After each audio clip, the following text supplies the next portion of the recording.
خزمەتکردنی فەقیری ڕاستەقینە بە سەدەقە و بە زەکات واللهی عیبەی تیان نییە، واللهی شانازی و فەخرە، واللهی بە پێی حەدیث پێغەمبەری خوا صلی الله عليه وسلم ئەو خزمەتەی کە بە فەقیر و هەژاری دەکەی، کیسەیەکت پێیە، گونەیەکت پێیە، عەلاگەیەکت پێیە، دەیبە بۆ ماڵی فەقیر و هەژار، واللهی خوای گەورە بە جیهاد و بە شەو نوێژ و بە ڕۆژوو بۆ تۆی دەنووسێ.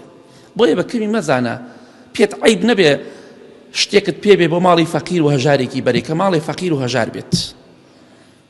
ئەوە جیهادێکی زۆر گەورەیە. پێغەمبەری خوا صلی الله عليه وسلم لە حەدیثێکی صحیح بوخاریە دەفەرمێ الساعی على الأرملة والمسكين، ئەو کەسەی خزمەتی ئافرەتی بێوەژن دەکا ئەو بێوەژنانەی کە فەقیرن، لەگەڵ ئەو کەسەی کە ئەڕوات خزمەتی خەڵکی فەقیر و هەژارەکەت. ئەفەرمێ پاداشتەکەی چییە؟ کەالمجاهدی فی سەبیل الله، وەکو کەسێک وایە لە پێناو خوادا جیهاد کە لە پێناو خوادا. واللهی ئەو ڕۆشتنەی تۆ بۆ لای فەقیر و هەژار خوا بە جیهاد و تێکۆشان لە پێناو خۆیدا بۆ دەنووسێ. ودەفەرمێ وەکەالقائم لا یەفطر وەکەالصائم لا یفطر، ئەو ڕۆشتنەی تۆ ئەو خزمەتەی کە فەقیر و هەژار و هاتی و بێوەژنی پێ دەکەی خوای گەورە و میهرەبان بە شەو نوێژ بۆ دەنووسێ. بەڵام چ شەو نوێژێک؟ پیاوێک هەر شەو نوێژ کا و هیلاک نەبێ چی پاداشتێکی هەیە؟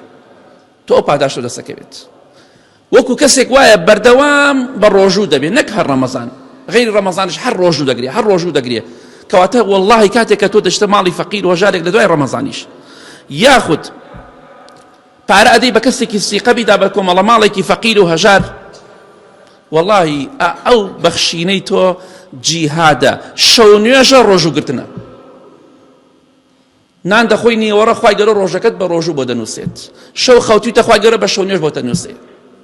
بەڵام بەو مەرجەی خزمەتی فەقیر و هەژار بکەی. بۆیە خزمەتکردنی فەقیر و هەژار فەخر و شانازیە، عیبە نییە، چونکە ئەوەی کە خزمەتی فەقیر و هەژاری کردووە زۆر لە ئێمە بەڕێزتر و بە شەخسێتر بووە. ئەزانی کێ بوو؟ خەڵکێکی زۆر. یەکێک لەوانە ئیمامی ئەوبەکر و ئیمامی عومەر بوو ڕەزای خوایان لێ بێت.